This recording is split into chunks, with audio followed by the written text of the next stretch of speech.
We are now going to move on our agenda to item 11B, which is about the preliminary strategy for diversity, equity, and inclusion.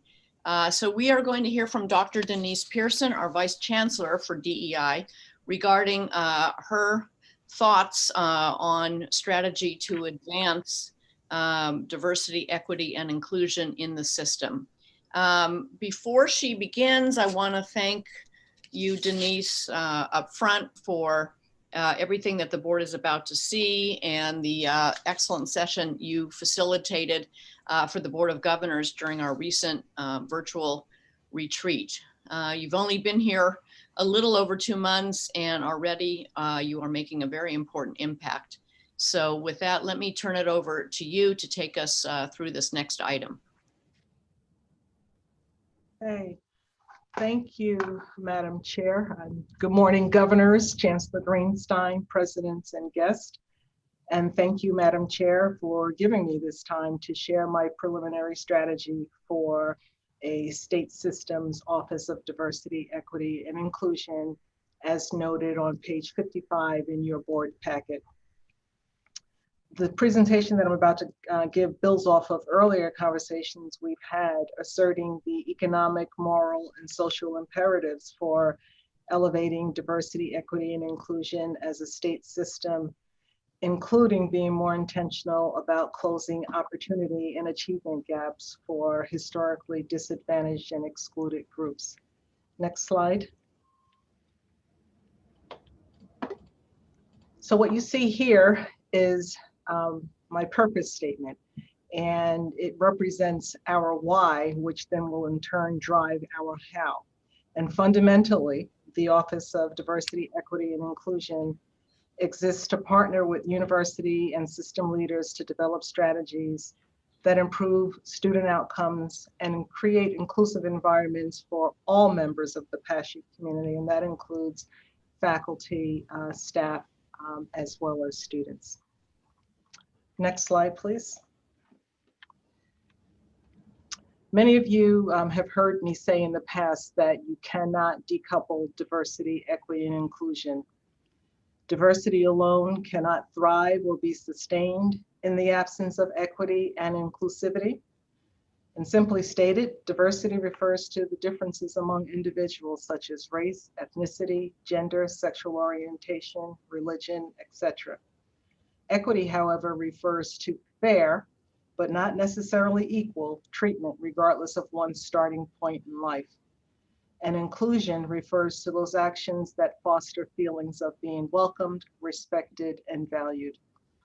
And I believe that accepting the interconnectedness of these concepts is fundamental to our success as a state system. Next slide, please.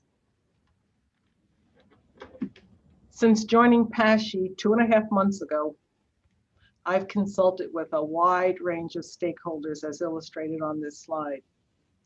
Conversations with students have been of particular significance and are ongoing. Monthly meetings with university chief diversity officers have also been strategically valuable, and it is increasingly evident that we have so much to learn from each other. Just think about Westchester and Millersville's recent national award for higher education excellence and diversity, also known as the HEED Award. That's not an easy distinction to get, and I want to extend congratulations to Presidents Fiorentino and Wuba and their teams for earning this coveted award. Next slide, please. So with wide and deep stakeholder engagement, I was informed it led to the development of these guiding principles and values for the State System Office of DEI. The principles and values affirm and remind us that 1, diverse identities and perspectives are essential parts of university life and should be considered when making all decisions. Students are the core of our work, and we must be intentional about creating environments that recognize differences and provide appropriate and equitable systems that foster positive outcomes. DEI strategies must include outcomes-based goals and be followed by actions that are measured against these goals. And finally, as has been repeated throughout these past 2 days, collaboration is essential, and we must therefore leverage our strengths to co-create an impactful state system that values and embraces diversity, equity, and inclusion. This is a strategic focus that I believe is supported throughout the system based on conversations with students, faculty, staff, administration, and the community, including members of the legislature. Next slide, please. Guided by shared principles and values, we were led to the emergence of foundational strategies that will permeate across strategic planning focus areas, which I will discuss in a moment. These foundational pillars include a focus on students as co-creators of our work, being holistic in our approach and committing again to outcomes-based strategies. Also foundational is the role of professional development to build capacity and foster sustainability of our efforts. This development includes all levels of the system, including the Board of Governors that recently, as Chairwoman Shapiro said, engaged in a dialogue around a book called So You Want to Talk About Race during the recent mini retreat that was held virtually. Finally, we must commit to systemic accountability using board-approved metrics, the state system accountability and comprehensive planning framework, and transparency in our reporting. This is the foundation of diversity, equity, and inclusion work. Next slide, please. So, DEI work is, from where I sit, so strategically important to system redesign and sustainability. And it's easy to want to do everything for everyone right now. And in time, I think we will come close. However, there are topics that have been suggested as initial focus areas. One being equitable student outcomes, and this includes retention, graduation, time to degree completion, etc. Another area is campus inclusivity, the sense of feeling safe, the sense of feeling as though you belong, and then opportunities to participate on equitable platforms. The last one, system and university diversity, diversity in our faculty, diversity in our staff, our students, our administration, diversity in our curriculum. Students have said to me on multiple occasions, they want to see more diversity in the minds, the thinkers that are presented before them in the curriculum. So these are 3 areas that we're going to start in. They may expand and evolve over time as we engage in more structured strategic planning process. That's going to commence in the next few weeks.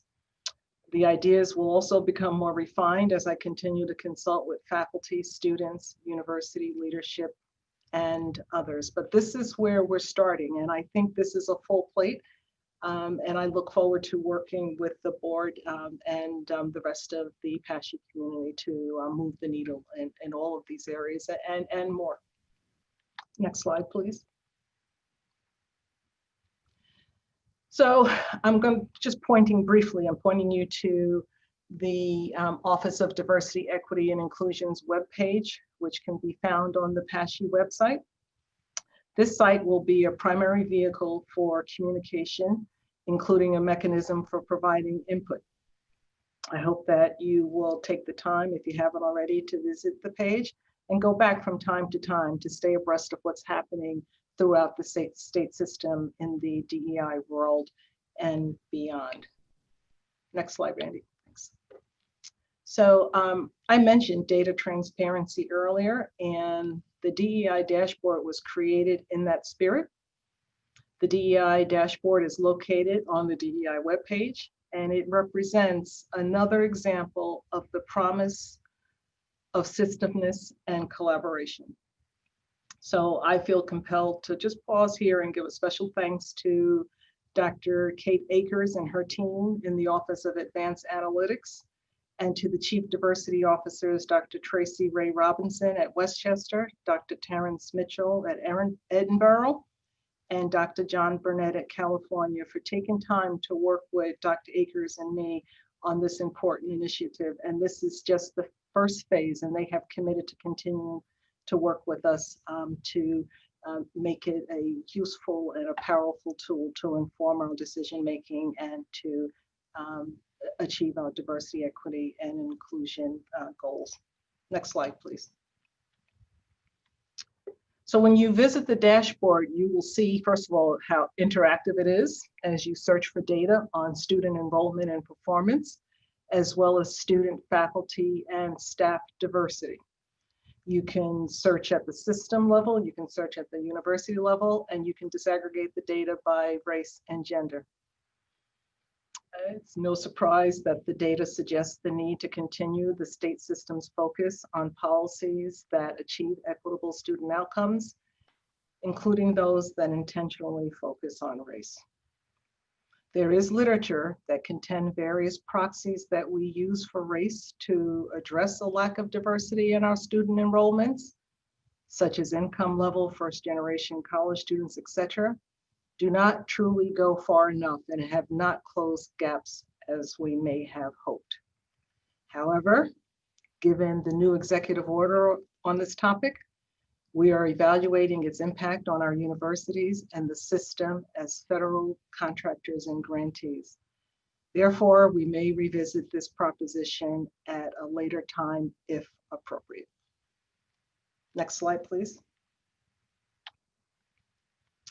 So this last slide before I open it up for questions addresses the DEI advisory board that's currently being formed to provide advice and support to my office, including guidance on the development and implementation of a 5-year state system plan for diversity, equity, and inclusion. The advisory board will include representation from different stakeholder groups, including faculty, students, and staff, to make sure all voices and perspectives are considered. I am sincerely optimistic about the future, and I look forward to doing the hard work on behalf of all students who choose PASSHE universities to achieve their academic goals. I think we have time for questions if there are any. Terrific. Thank you, Denise. I think, you know, one thing I'm especially excited about and impressed by the ability to get it done is the dashboard. So I encourage everybody to really take a look at that. That's putting, you know, some real action to our words. Are there questions or comments before we continue for Denise? You guys are tired after that last. Yeah. Easy compared to that one. I don't see any hands raised, but obviously if anybody would like to. The chancellor has his hand raised. Oh, yes, so he does. Okay. And thank you. I had input from both Representative Briggs and Representative Roy.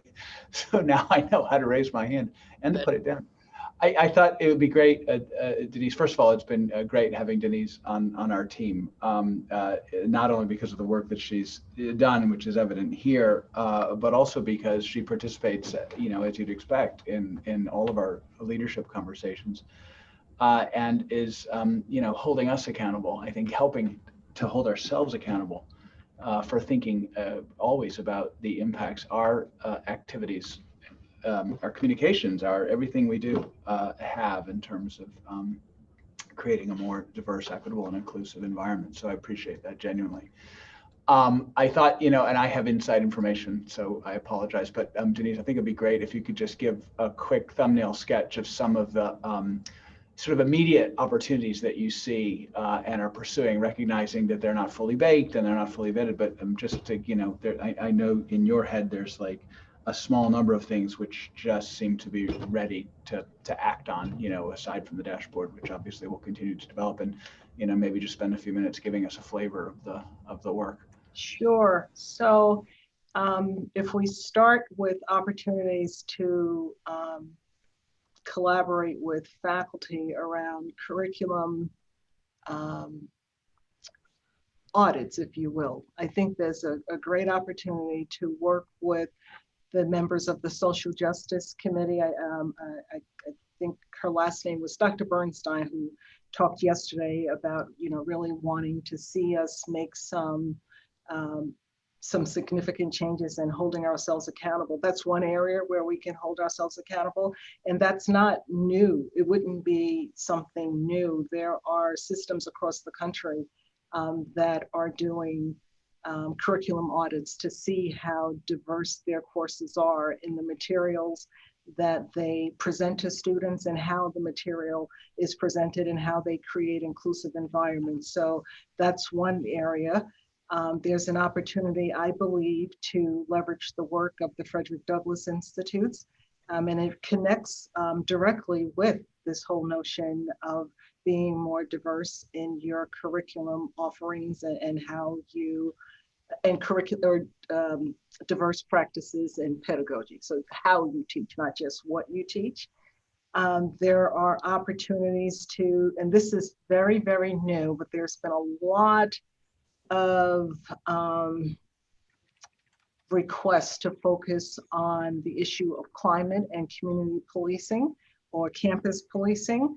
So I'm currently in conversations with several community groups to see how we can collaborate with our chiefs of police to, despite this executive order that we have to pay attention to, but what can we do to work with them so that they are equal members of the student experience, not just called upon to put out fires. And I'm trying to be very careful. My brother's a retired police officer, and I really do respect the work that they do, but I also understand the challenges and some of the tensions that exist between law enforcement and there's no way to dress it up, communities of color. So those are some of the immediate things that I'll be working on. I have a couple of, again, I don't want to go into too many details, a couple of funders who have reached out to me wanting to know, if they can partner with us on any of those initiatives, but they're particularly interested in seeing how can students see themselves reflected to a larger degree in the classroom, outside of the classroom. Are students participating in high impact practices like faculty student research, when you disaggregate the data by, race and gender.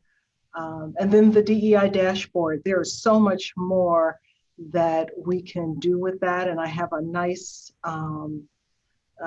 working group, and they will be working with Kate and me to really make that into something that will be useful to you all. But there is so much going on, and I may have missed something. So Dan, was there something? Because Dan and I talk every Friday, and he probably gets tired of all of these things that I'm throwing out. Did I miss something that? No, I mean, I think that what's been so interesting to me is the extent to which you've tapped into just a well of energy at our universities and in every quarter.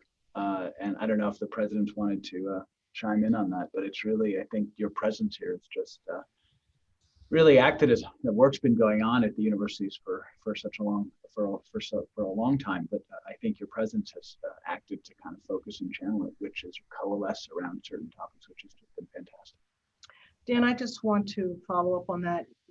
Yes, the work has been going on way before, me arriving here. And to that extent, I hope that you guys take time, not just to go on to the DEI website, go on to the individual university websites to see what they're doing, but know that you can go to the DEI website, and it links to the Chief Diversity Officer on every PASHE campus, and you can see some of the great work that's going on. And let me mention again, that HEAT award is not an easy award to get. So kudos to Millersville and Westchester. And we meet once a month as a Council of Chief Diversity Officers, and we're going to be picking that HEAT award criteria apart as a group to see what did it take to get there and what can we do as a system to support one another so that we're all HEAT worthy. Dan, I'd like to say something if I can. Please. Since you Rob. I just would like to thank Denise for her leadership. She really has hit the ground running. And for us, the timing was just great because we were just standing up our university's first office of diversity, equity, and inclusion ourselves. So our director reports directly to me. The timing of having Denise in place and he and I speak on a regular basis. And I'm so pleased that he's engaged with you and his colleagues around the system to learn best practices. And it's really helped him a lot and helped us achieve the goals that the office was set up for. So Denise, we thank you for that. My absolute pleasure. Yeah, could I also, Madam Yes, Chair, Yes. yeah. Please go ahead, will you? Yeah, I echo what Rob said. I do think this is a great opportunity. We have a lot of challenges relative to diversity, equity, and inclusion.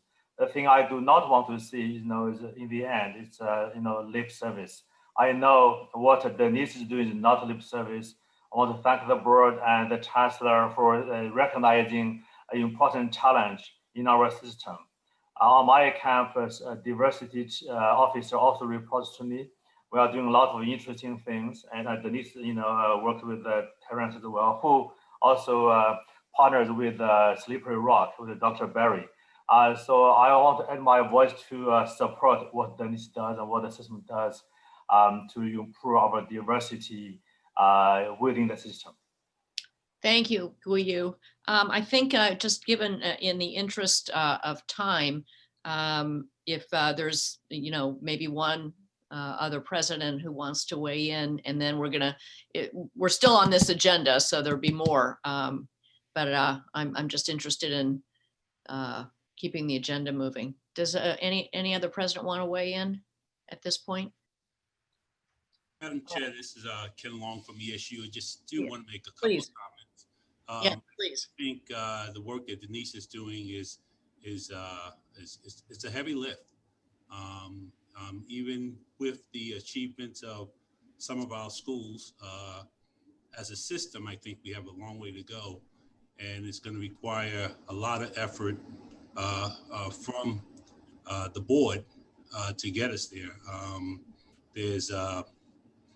There's policies built into a number of things, and Denise and I kind of going back and forth on a few of them. I mean, including collective bargaining. So if we're going down this road, it's going to be a heavy lift, and I think everyone's going to have a seat at the table. Thanks. I really appreciate your saying that, because it's a perfect segue into now what I'm about to do. And if there are any other presidents who want to talk, there's going to be another opportunity here. But like I said, it's the perfect segue. And thank you, Denise, and everybody for engaging in this work and in this dialogue right now. And I think what both you and President Long has said is absolutely right, that the board has the role and the responsibility in setting the tone and leading the way for that. And so toward that end, I am going to exercise my authority as chair of the board to establish the Commission on Diversity, Equity, and Inclusion in system level governance, which will immediately begin developing a framework for the board's ongoing role in fostering DEI at the system level.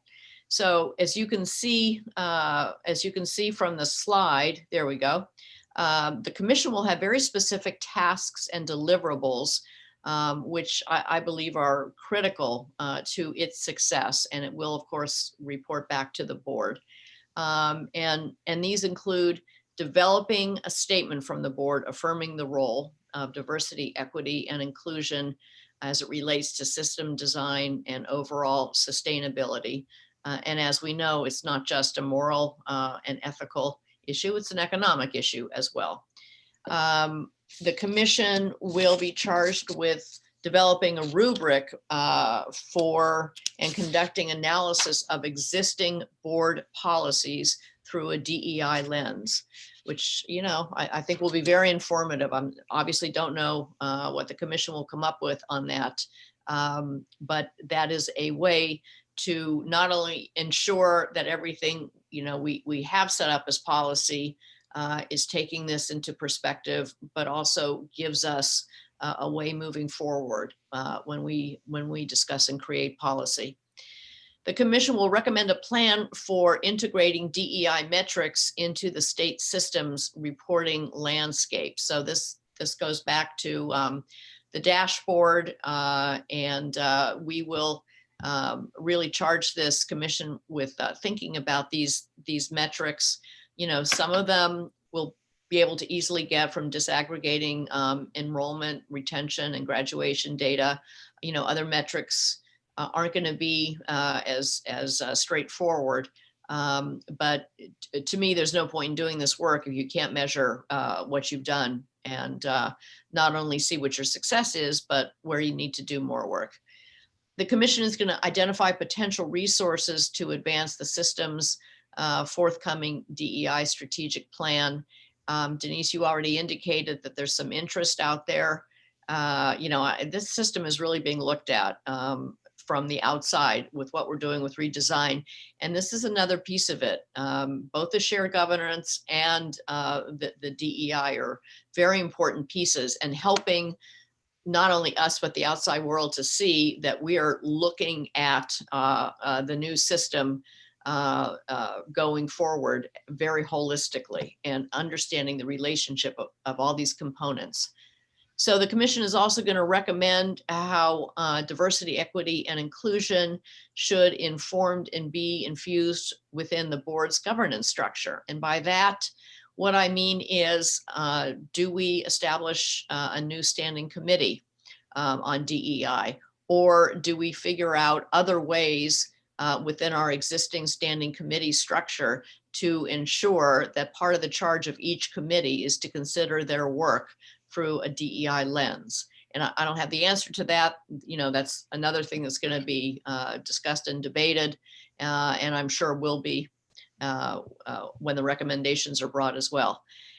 And the commission will provide guidance for and feedback to the DEI advisory group that Denise talked about to develop the system level DEI strategic plan. So there's a difference in these roles. The advisory committee is really concerned about the campuses.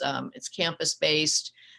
This commission is about the board and system governance with as it relates to infusing diversity, equity, and inclusion. Starting with us as the leadership. There will be points where I'm not sure if it's overlap so much as it will be iterative kinds of conversations, but these groups will inform and work with each other.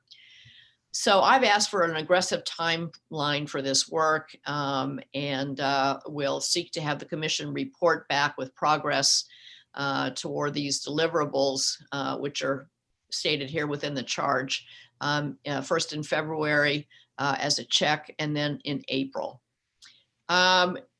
Any commission is only as good as its leadership. We saw that certainly with Dawn and the way the Faculty Shared Governance Commission moved forward.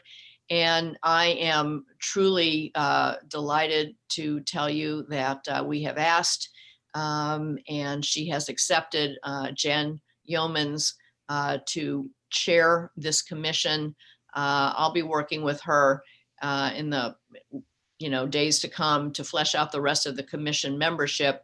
But I think we can be assured that with Jan in charge, it's going to be focused, it's going to be pragmatic, it's going to be holistic, and she's going to bring to bear all of her experience in the private sector in getting this work done.